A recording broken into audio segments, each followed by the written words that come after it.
My name is Bob Thompson. I'm a 25-year-old working at a small to medium-sized firm. Every day it's just back and forth between home and the office, but I always make it a point to stop by a certain place. It's a park near the subway station, and there's always someone sitting on a bench there.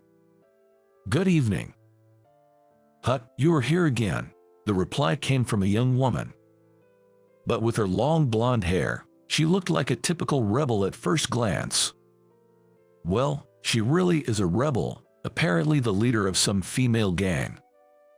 Why I am talking to her in the park, let's go back a few months. One day, I decided to take a shortcut through that park. It was dark, thought it was deserted, but there she was, Catherine, sitting on the bench. She had what looked like a bruise from a fight on her cheek. Concerned, I blurted out, "Are you okay?" But she snapped, "Mind your own business," and ran off. That was our first encounter. To be honest, it was pretty awful, but for some reason, I couldn't get Catherine out of my mind. It struck me because she reminded me so much of my younger self. Not that I was a rebel, but I had my wild days too. When my parents divorced, I was placed in an orphanage and grew up there for the rest of my childhood. No one ever visited, and I didn't get along with the other kids. Maybe it was childish pride, but I believed asking for help was admitting defeat and showing tears was for the weak. That mindset didn't change even after I left the facility at 18 and got my current job. Entering the working world without a clue and too proud to ask for advice. Whenever I messed up, I just apologize and try to fix things on my own, usually making things worse. The president, seeing all this, became concerned. The company I work for isn't big, so everyone's pretty close, including the president. When he invited me out for a drink, I thought for sure I was in for a lecture. But the president praised me, saying I was working really hard. "If you don't know something, just ask those around you. If you need help, just ask for it. Relying on someone doesn't mean you're weak," he told me. He really understood how I felt. Relying on someone isn't a sign of weakness. I totally agreed with him, but at that time, it hit me like a bolt out of the blue. His words truly saved me. From then on, I stopped bottling up everything, and my mistakes significantly decreased. Catherine, she really reminded me of myself back then. So, I began visiting the park often, looking for her. I just wanted to talk with her for my own satisfaction. She frequented the park, and nearly 10 times, I'd approach her and she'd run away. Every time I saw her, she had some kind of injury, so I started carrying band-aids, hoping to give her one someday. On our 11th encounter, maybe she gave up or something, but she finally said, "You're so persistent," and we started talking. At this point, I was pretty stubborn myself, and my initial goal had shifted. I just wanted a proper introduction. So, when I got the chance to talk to her, I started with my story. I told her I was worried about her injuries and that it was unsafe for her to be alone.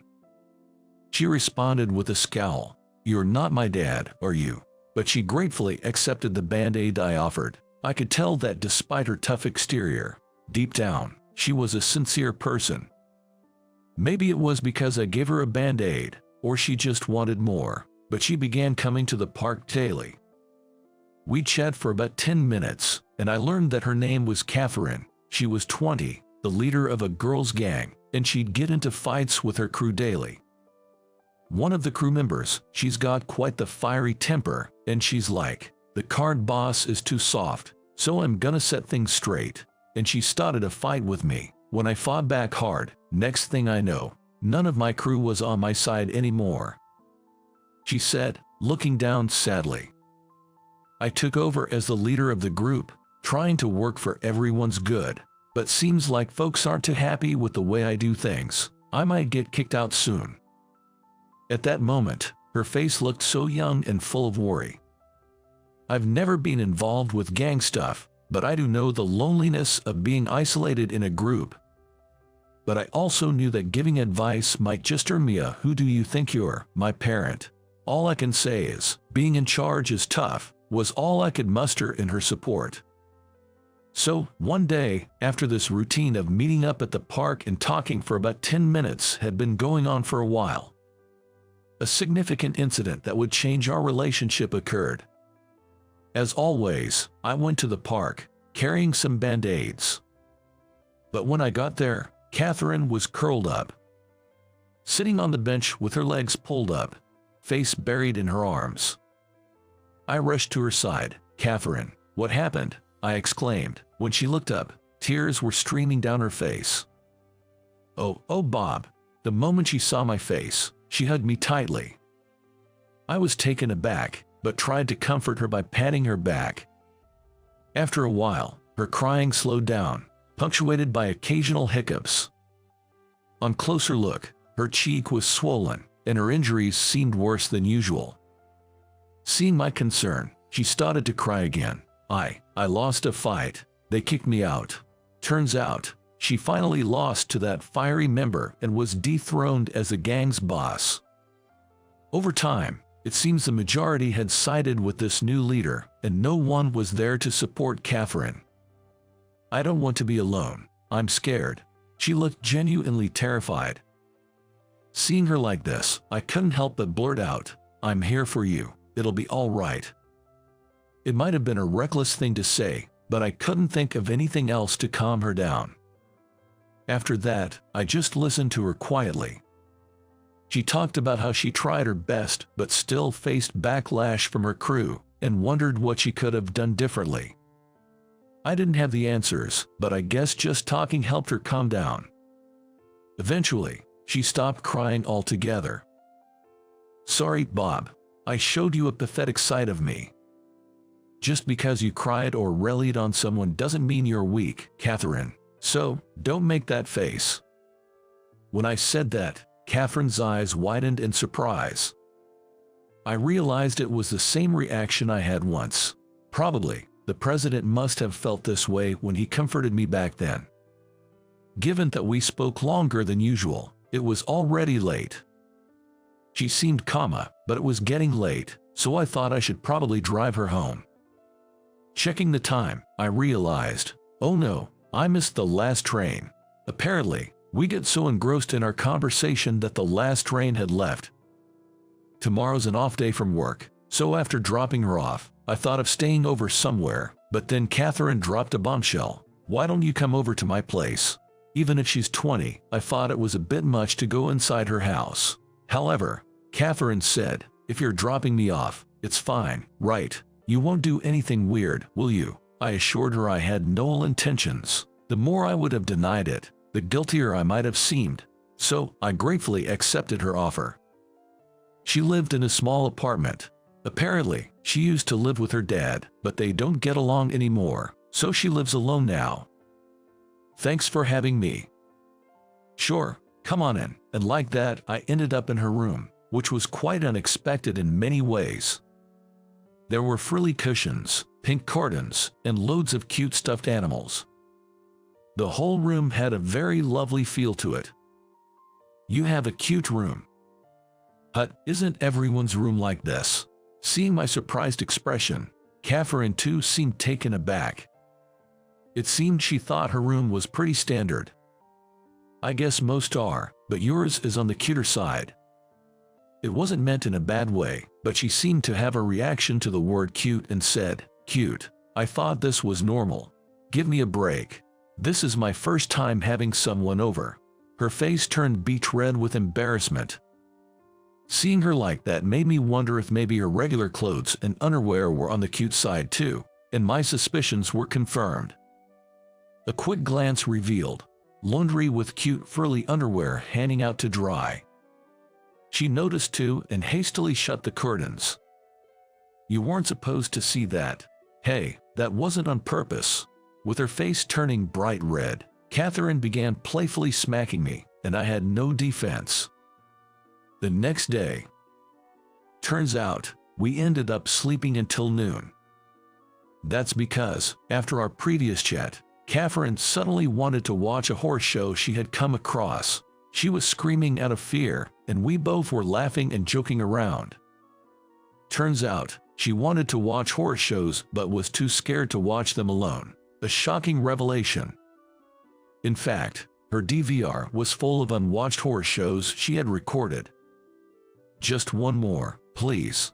Just one more, okay. Last one, I promise. Like this, we ended up binge-watching almost 10 of the horror shows she had recorded.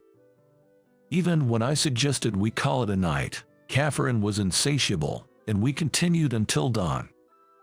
It's been a while since I had this much fun with someone, maybe since I left my folks' house. Waking up in the afternoon, Catherine said that with a somber tone. Feeling for her, I suggested, why not go back home for a visit? From what I heard, aside from being work-focused and often neglecting Catherine, her dad was a pretty regular guy. Catherine looked down, saying, if I go back now, he'll probably just tell me to leave. Look, I might not get the whole parent-child dilemma because I don't have parents, but maybe you should try talking to him. If he tells you to leave, then maybe it's time to really move on. But if you don't talk, you won't even give other possibilities a chance. As I was leaving, I added, you are not my family, so stop preaching me. Catherine replied with a smile as she waved goodbye. She had a look of relief on her face, and that put my mind at ease. A few days later, after work, I decided to visit the park again. However, she was nowhere to be found. But under the usual bench where she sat, there was a note, going to talk with my dad, might not be able to come here for a while. When things settle down, I'll be back. Thanks, Bob. Honestly, it wasn't safe for a young woman to be sitting in a park at night anyway, so it was probably for the best. If she can reconcile with her family, then that's great. I thought that, but I still felt a bit lonely. A month later. That day was hectic at work. Someone made an entry error, and we received a massive amount of supplies. I was being blamed for the mistake by my boss. Yes, I placed an order a set of supplies that arrived at the same time, but the bulk shipment was not my order. Yet my boss insisted, it must have been you. You're the one who always messes up and troubles everyone around here. It's true that I caused some trouble when I first joined the company, so I couldn't blame him for suspecting me. But he was clearly jumping to conclusions. No matter how much I defended myself, no one believed me. I even started thinking, maybe I should just admit to it. The issue with the order was already confirmed to be a clerical error, right? Suddenly, I heard someone's voice. I looked up to see a beautiful woman I didn't recognize. But the voice, I knew that voice. Are you, Catherine? Hey there, Bob. Long time no see. She had dyed her hair black, but it was definitely Catherine. Why was Catherine at my office? Then it clicked. A week ago, the president had mentioned his daughter would be joining as a secretary. She was still in training and was to be introduced formally later, but I never imagined that secretary was Catherine. I think it's not right to jump to conclusions just because you're suspicious. Besides, even if Bob, he maybe made a typo, you're the one who does the final check, right? I think it's unfair to only blame Bob. Sorry about that, Bob. I jumped the gun there. When confronted by Catherine, the boss broke into a cold sweat and said, right, I had a business call to make, and hurriedly left. Thanks, Catherine. You really saved me there. No big deal. Anything for Bob. Hey, Catherine, don't just drop the formalities with your coworkers. That's when the president made an appearance. He explained the situation again, and it turned out Catherine was his daughter. My advice had apparently been the catalyst for them starting to mend their father-daughter relationship. Catherine's sudden departure had shocked him, but after she opened up about her feelings, it seems he was able to genuinely engage with her. Thank you, Bob. Thanks to you, I can spend time with my daughter again. I'm embarrassed to admit, but I haven't been much of a father to her. That's why I saw her in you. I realized what he meant. The words the president told me were meant for his daughter as well. Those words, in a roundabout way, reached Catherine through me. Thanks, Bob. Because of you, I'm not alone anymore. How many times have I told you not to drop the formalities at work? He is also your mentor here. Chiding Catherine, the president turned to me. Being a mentor is quite a responsibility. I'd like Catherine to take over the company someday. After she finishes her training as my assistant, I want her to work on the floor for 6 months. I'd like you to be her mentor, Bob. Can I count on you? Me. I wondered if I was up to the task, but the president believes that teaching others is a form of learning. And since Catherine was saying things like, I'm counting on you, Bob, I couldn't refuse. All right then, looking forward to working with you, Catherine. I started hanging out with Catherine like this, but since we personally got along so well, we began going out for drinks together too. Before we knew it, we were dating and eventually got married amidst the blessings of everyone. Having become her husband, I genuinely thought I should support Catherine, who was set to become the CEO. But then, Catherine dropped a bombshell saying, Bob should become the CEO. I'm more suited to be a secretary. Suddenly, I was the candidate for the CEO, getting all the know-how drilled into me by the current president, or should I say, my father-in-law. Honestly, it's exhausting every day, but if I can repay the man who changed my life, it's a small price to pay. The president, or rather my father-in-law, always tells me with a big smile, I'm so glad you became my son-in-law, and he guides me rigorously. Time flies, and before I realized, 5 years had passed. Even looking back, these 5 years flew by incredibly fast. I fully embraced the role of CEO, and while I've gotten used to the work now, things are still hectic. And here's why. Hey, James, wait for me. Nope. Playtime. James sure loves to run around. You see, shortly after we got married, Catherine became pregnant. Now we're chasing after our lively 4-year-old son. Raising a kid sure is tough. I always admired those teachers and childcare centers who could handle several kids at once. I'm struggling with just my own son. Next time, I'm racing against Daddy. Hold on, just a moment. Come on, Daddy, you can do it. Catherine cheers me on as I'm panting hard. Over the past 5 years, Catherine has truly become a stunning woman. Her makeup has matured, and she's known as the beautiful mom at the daycare. Now, Catherine is expecting our second child. So, in her stead, I'm going all out entertaining our son. All right, break's over. Let's race, kiddo. Yay, all right. I'm so happy right now. My adorable son and my beloved Catherine. And our unborn child, whom I've yet to meet. For these three, I'd do anything. Once feeling so alone in the world, my family now is everything to me. I'm determined to make them the happiest they can be. That's the goal I've set for myself in life. But first, I've got to be a playmate for the little guy right in front of me. Waving to my son, I run around the park's grassy field with him.